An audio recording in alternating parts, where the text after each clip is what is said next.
to Mr. Max Blumenthal.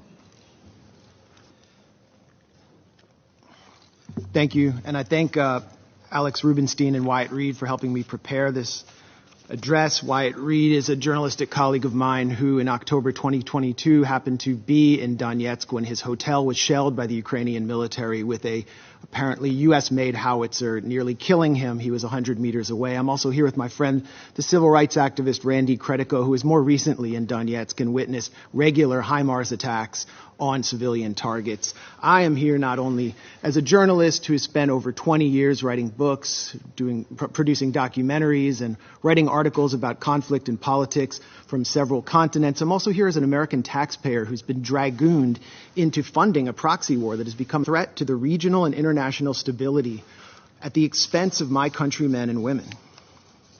Just June 28th, as emergency crews worked to clean up yet another toxic train derailment in the United States, this time on the Montana River, further exposing our nation's chronically underfunded infrastructure and its threats to our health, the Pentagon announced plans to send an additional $500 million worth of military aid to Ukraine. The development came as Ukraine's army enters the third week of a vaunted counteroffensive that CNN describes as, quote, not meeting expectations, and which even Volodymyr Zelensky says is going slower than desired. As Ukraine's military failed to breach Russia's primary defense line, CNN reported on June 12th that Kiev had lost, quote, lost 16 U.S.-made armored vehicles sent to the country. So what did the Pentagon do?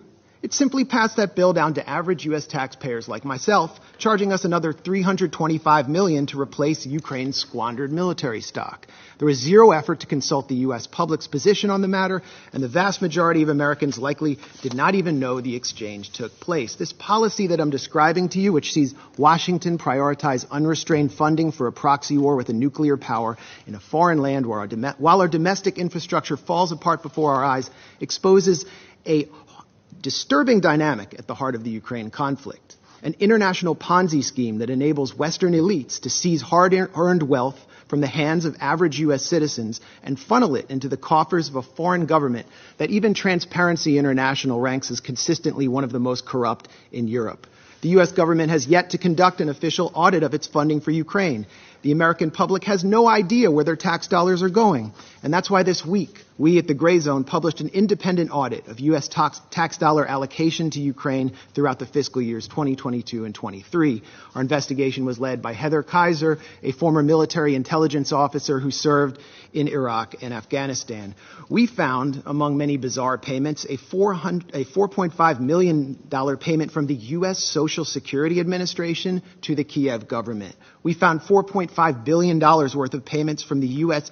Agency for International Development to pay off Ukraine's sovereign debt, much of which is owned by the global investment firm BlackRock. That amounts to $30 taken from every U.S. citizen at a time when 4 in 10 Americans cannot afford a $400 emergency. We found tax dollars earmarked for Ukraine, padding the budgets of a television station in Toronto, a pro-NATO think tank in Poland, and believe it or not, even rural farmers in Kenya. We found tens of millions to private equity firms, including one in the Republic of Georgia, as well as $1 million payment to a single private entrepreneur in Kiev. Our audit also revealed the Pentagon's $4.5 million contract with a company called Atlantic Diving Supply to provide Ukraine with unspecified explosives equipment. This is a notoriously corrupt company that none other than Tom Tillis, the chairman of the Senate Armed Services Committee, previously lambasted for its, quote, history of fraud. Yet once again, Congress has failed to ensure these shady payments and massive arms deals are properly tracked. In fact, much of the military and humanitarian aid shipped to Ukraine has simply vanished. Last year, CBS News quoted the director of a pro-Zelensky nonprofit in Ukraine who reported that only 30% of aid was reaching the front lines. The embezzlement of funds and supplies is at least as troubling as the potential consequences of the illicit transfer and sales of military-grade weapons. Last June, the head of Interpol warned that the massive transfers of arms into Ukraine means, quote, we can expect an influx of weapons in Europe and beyond, and that criminals are now, as we speak, focusing on them. This May, a group of anti-Kremlin Russian exiles outfitted with gear supplied by the Ukrainian government was hailed by Western politicians for carrying out terrorist attacks in Russian territory using American-made Humvees. Although the group, the so-called Russian Volunteer Corps, is led by a man who calls himself the, quote, White King, and includes numerous open admirers of Adolf Hitler, described as neo-Nazis in U.S. mainstream media, the Western weaponization of this militia against Russian forces and Russian civilians has not prompted any outcry from Congress. And while the Biden administration has promised that it's keeping tabs on the weapons sent, a State Department cable leaked last December conceded that, quote, kinetic activity and active combat between Ukrainian and Russian forces create an environment in which standard verification measures are sometimes impracticable or impossible. The Biden administration not only knows that it cannot track the weapons it's shipping to Ukraine, it knows that it is escalating a proxy war against the world's largest nuclear power and daring it to respond in kind. We know this because back in 2014, and this timeline is so important, that's when NATO Secretary General Jens Stoltenberg said that the war started following a U.S.-backed coup d'etat. President Barack Obama rejected demands from Kiev to send lethal offensive weaponry because, as the Wall Street Journal put it, he had a, quote, long-standing concern that arming Ukraine would provoke Moscow into further escalation that would drag Washington into a proxy war. When Donald Trump entered office in 2017, he attempted to hold the line on Barack Obama's policy, but was soon branded a Russian puppet by the Beltway press corps and the Democratic Party for refusing to send Raytheon's Javelin missiles to the Ukrainian military. His reluctance to send the Javelins became a central theme of his impeachment, and he predictably relented. As U.S.-made offensive weaponry began to reach the front lines of the Donbass, the collective West exploited the Minsk Accords to, quote, give Ukraine time to arm up, as the former German Chancellor Angela Merkel put it. In January 2022, the U.S. announced a $200 million arms package to Ukraine. Follow the timeline. By the 18th of February, observers from the Organization for Security and Cooperation in Europe reported a doubling in ceasefire violations, with OSCE maps showing the overwhelming majority of targeted sites on the side of pro-Russian separatists in Donetsk and Lugansk. 5 days later, Russia invaded Ukraine. And since then, the U.S. and its allies have been scurrying up the escalation ladder at every opportunity. Quote, things we couldn't give in January because it was escalatory were given in February, a former State Department official complained after meeting with Ukrainian counterparts. And things we couldn't give in February, we can in April. That has been the distinct pattern, starting with, for crying out loud, Stingers, referring to shoulder-mounted rockets. Joe Biden himself said in March 2022, the idea that we're going to send in offensive equipment and have planes and tanks, don't kid yourself. No matter what you all say, that's called World War III. Just over a year later, Biden changed his tune, backing a plan to provide F-16 fighter jets to Ukraine, and after pressuring Germany to send in the tanks he once feared would provoke World War III. It would only take 2 months from the time Ukraine received HIMARS, Lockheed-made HIMARS systems for the U.S.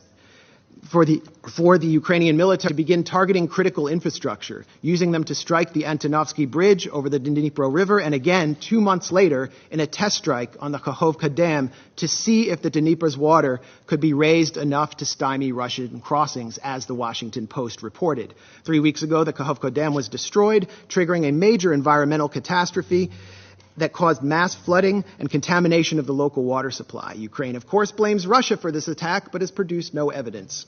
Around this time, Ukraine also baselessly accused Russia of planning a provocation at the Zaporozhye nuclear plant. This triggered a resolution by Senators Lindsey Graham and Richard Blumenthal, no relation to me, calling for NATO to intervene directly in Ukraine and attack Russia if such an incident occurred. The move by Blumenthal and Graham thus established a de facto red line for initiating U.S. military action, much like the one set down in Syria, which, as a former U.S. diplomat commented to journalist Charles Glass, was an open invitation to a false flag.